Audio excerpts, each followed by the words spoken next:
மற்றவங்க செய்யறாங்க செய்யல இல்ல, நாங்க தொடக்கத்துல இருந்து எதிர்க்கிறோம். இதுல 1 கோடி வாக்கு போயிரும்னு சொன்னது நான் தான். ஏன்னா 81 லட்சம் வாக்கை பீகார்ல அவங்க எடுத்திருக்காங்க.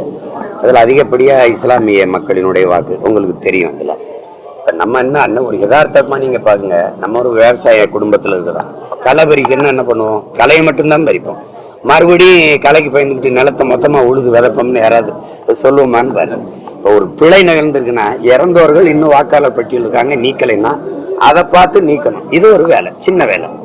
2 வாக்கு ஒருத்தர் வச்சிருக்கிறாரு, அது தவறு அப்படின்னா அதை பார்த்து நீக்கணும். இப்ப கள்ள வாக்கு பதிவு செய்யறத கண்காணிப்பு கருவி வைக்கிறீங்க. அப்ப அதுல ஒருவர் 2 முறை வாக்கு செலுத்துறாருங்கிறத பார்த்தா அவரை தண்டிக்கணும், நடவடிக்கை எடுக்கணும். அதை விட்டு மொத்த வாக்கை அழிச்சிட்டு மறுபடியும் பதிவு பண்ணுங்கிறது ஒரு கால அவகாசம் எடுத்துக்கணும். குறைஞ்சது ஓராண்டு, ரொம்ப நாள் ஒரு 6 மாத காலமாக இருக்கணும். மொத்தமா 2-3 மாசத்துக்குள்ள 2 மாசத்துல நவம்பர் 4 ஆரம்பிக்கிறீங்க, பிப்ரவரி 7 வெளியிட்டு